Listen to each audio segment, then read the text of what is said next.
Hello friends, स्वागत है आप सभी का मेरे चैनल शाइना गोयल पर। सो फ्रेंड्स, आई होप आप सभी फिट एंड फाइन होंगे, हेल्दी होंगे। सो कंटिन्यू करेंगे हम अपने एंट्रेंस एग्ज़ाम की प्रिपरेशन को। आज टीचिंग पोटेंशियल का अनदर टॉपिक, नेक्स्ट चैप्टर हम डिस्कस करेंगे, दैट इज़ चैप्टर 8। और जो चैप्टर 8 ये हम डिस्कस करने वाले हैं, this is based on examination, evaluation and assessment. Most important, ठीक है, चाहे आप बीएड एंट्रेंस का एग्ज़ाम दे रहे हो, बीएड कोर्स कर रहे हो, या फिर उसके बाद सीटेट, पीएस टेट या किसी भी स्टेट के एग्ज़ाम दे रहे हो, ये जो चैप्टर हम डिस्कस करने वाले हैं ये सभी के लिए बहुत ज़्यादा इम्पॉर्टेंट है। ठीक है जी। सो वीडियो को कंप्लीट देखिएगा, ध्यान से समझिए। जो भी पॉइंट्स मैं बीच बीच में आप लोगों को समझाती हूँ, क्योंकि जब आप बीएड करेंगे ना, तब आपको यही चीज़ें याद आएंगी कि ये चीज़ें हमें पहले, है ना, शाइना मैम ने बताई हुई हैं, तो ये चीज़ें हमें अब हेल्प कर रही हैं। सिर्फ एंट्रेंस एग्ज़ाम के लिए नहीं, बीएड के लिए भी आपको ये सारी चीज़ें बहुत हेल्प करेंगी। So before I start with the session, अगर आपने चैनल को अभी तक सब्सक्राइब नहीं किया तो what are you waiting for, इसे अभी सब्सक्राइब कर ले और क्लिक कर दे बेल आइकन पर, ताकि मेरे आने वाली वीडियोज़ की नोटिफिकेशन आपको मिलती रहे। सो स्टार्ट करते हैं क्वेश्चन 1 के साथ। How will you know the progress of your students. अब देखो, क्लास में टीचर्स पढ़ाते हैं, लेकिन उनको कैसे पता लगेगा कि बच्चे आपकी चीज़ को फॉलो कर पा रहे हैं या नहीं कर पा रहे हैं। वो उनका कुछ टेस्ट लेंगे, कोई असेसमेंट होगी, ठीक है, कोई एग्जामिनेशन होगा, बच्चों के रिपोर्ट कार्ड्स बनेंगे, उनकी प्रोग्रेस देखी जाएगी। तो आप किस तरह से बच्चों की प्रोग्रेस को चेक करेंगे?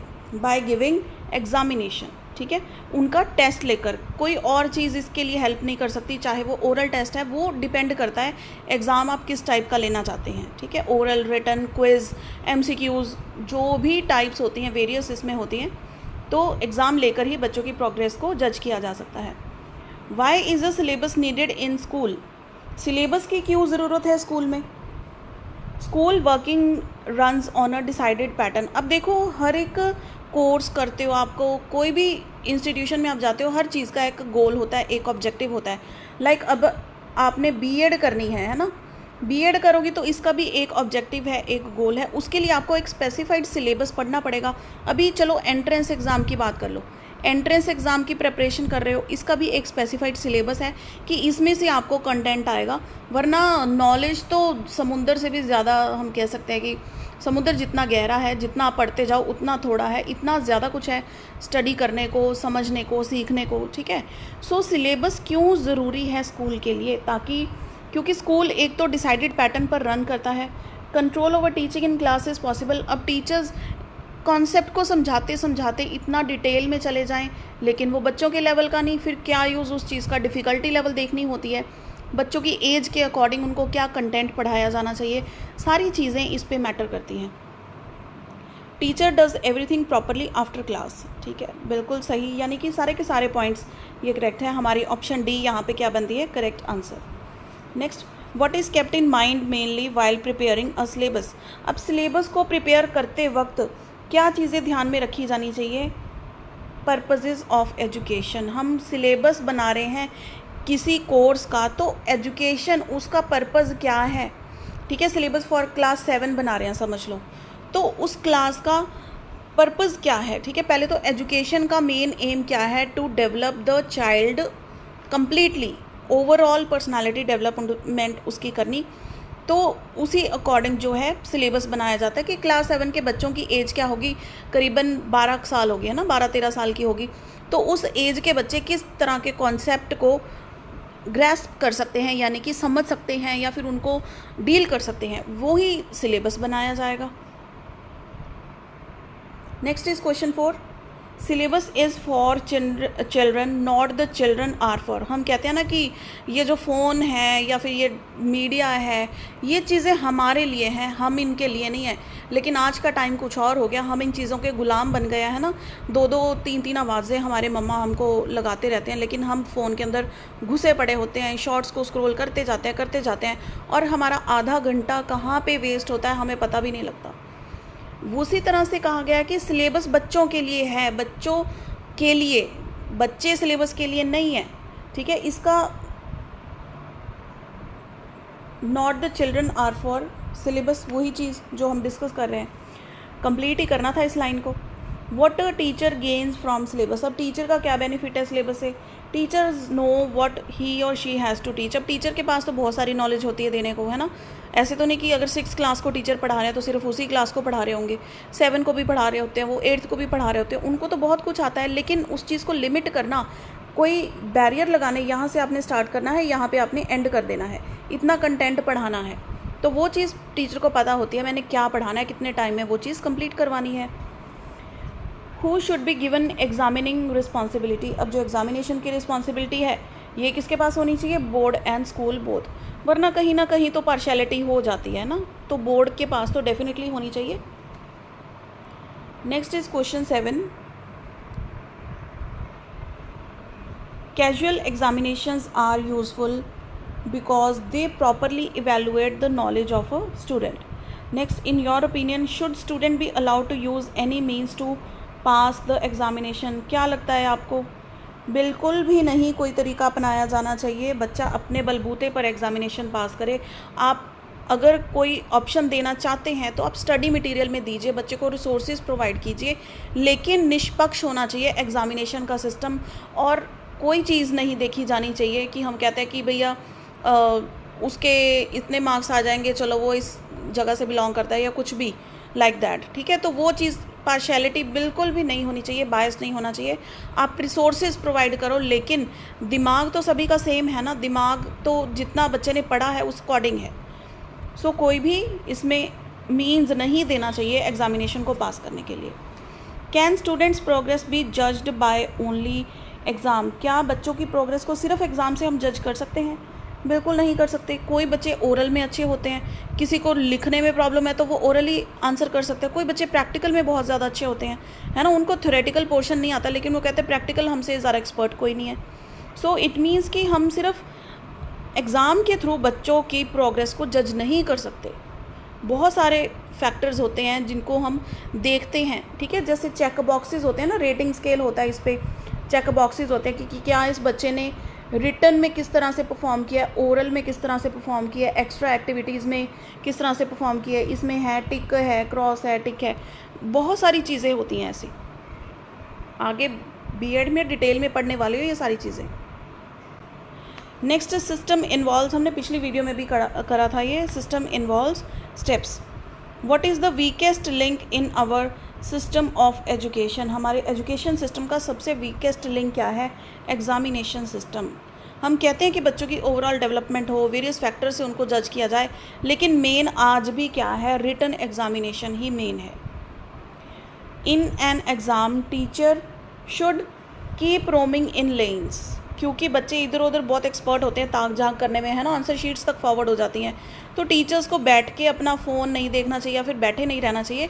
She should keep roaming here and there, ठीक है। डिफरेंट जैसे 4 लाइनें बनी हुई हैं तो उनके बीच में जो जगह होती है वहाँ पे टीचर को रोम करते रहना चाहिए, ताकि हर बच्चे को पता हो कि मैंने जो आता है वही लिखना है, इधर उधर से देखेंगे तो बस पकड़े जाएंगे।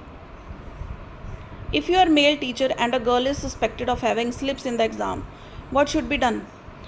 अब मेल टीचर हैं लेकिन उनको ये पता है कि एक लड़की स्लिप्स लेकर आई है एग्ज़ाम में, कहाँ छुपाई है, किस तरह से छुपाई है, उनको नहीं पता, वही उन्होंने डिटेक्ट करना है, तो वो क्या करेंगे? इसमें ask female teacher to search. अब देखो, अगर पुलिस केस भी कोई होता है ना, तो वहाँ पे भी हम कहते हैं फीमेल्स का ये राइट है कि आप फीमेल पुलिस को लेकर आओ, then you can take us away, ठीक है। तो इस अकॉर्डिंग ये कंसेप्ट को आप समझ सकते हैं। The best way to stop the use of unfair means in the examination is that the examinees should be strictly watched.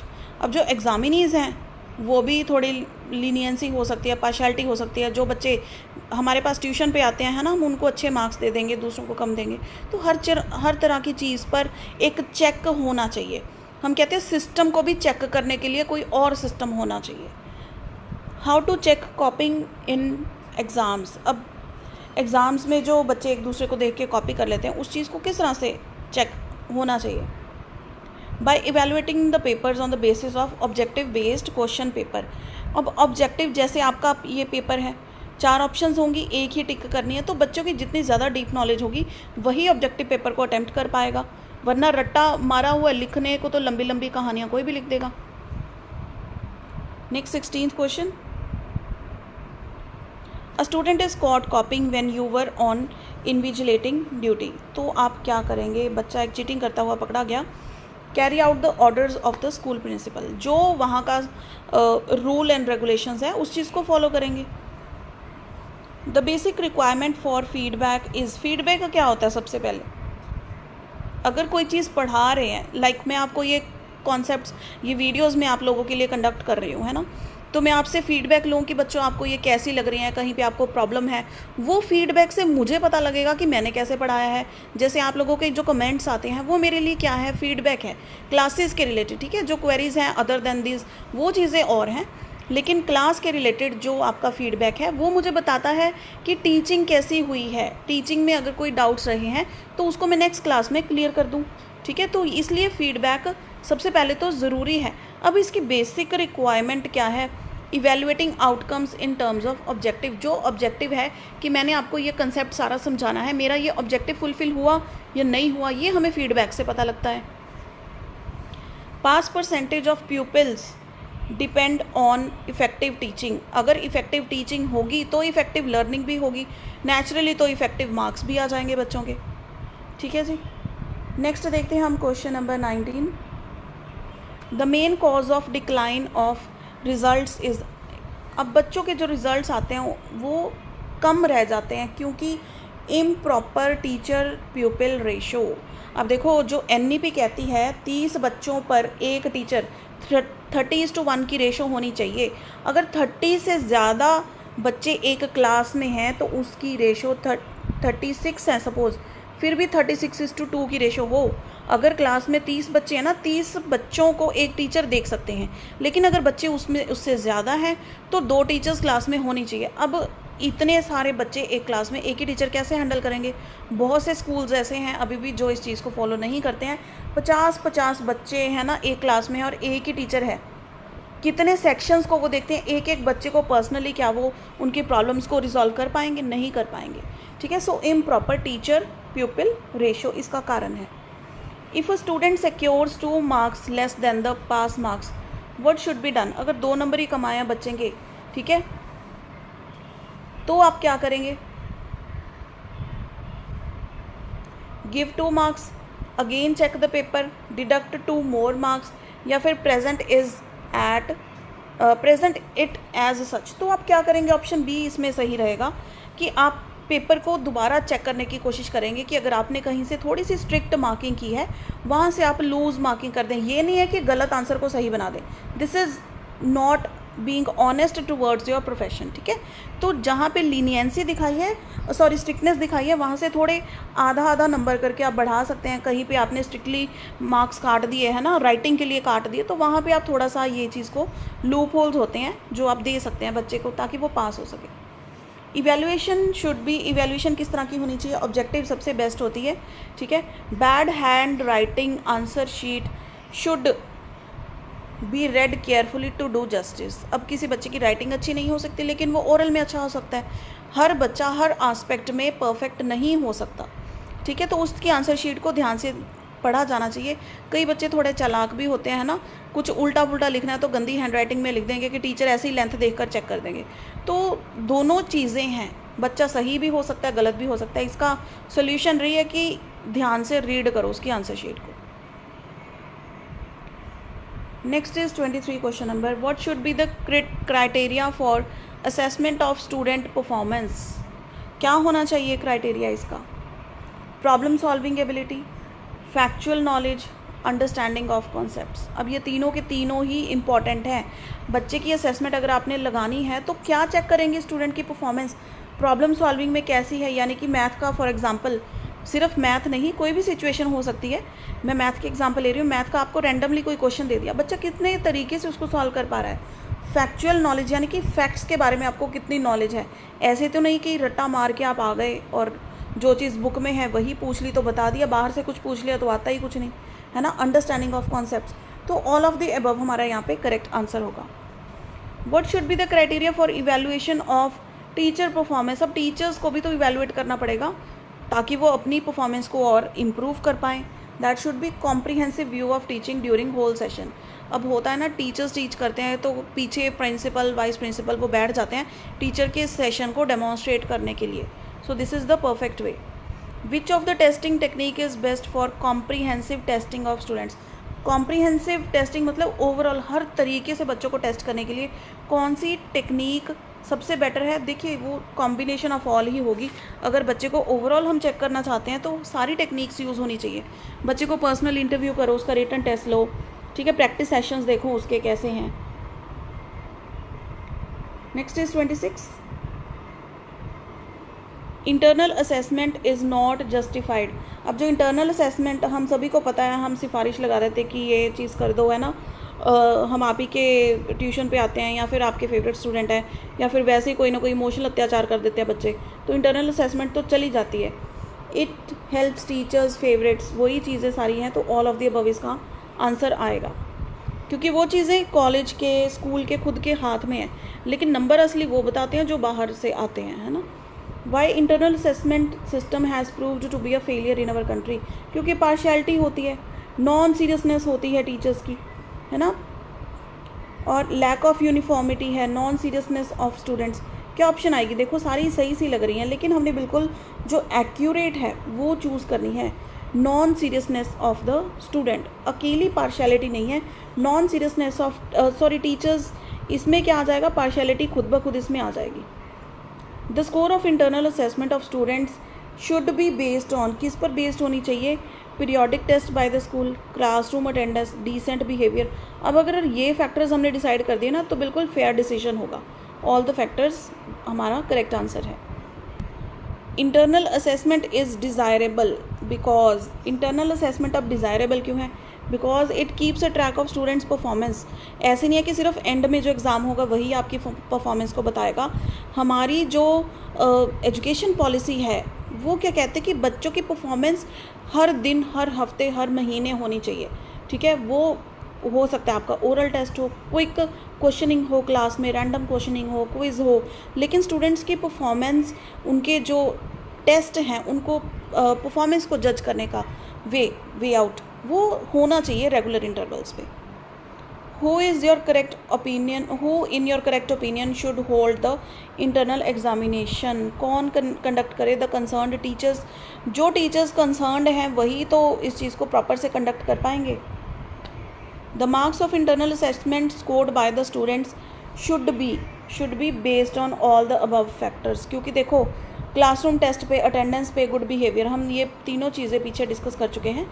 Internal assessment is desirable because it gives weightage to the classroom performance during the entire session.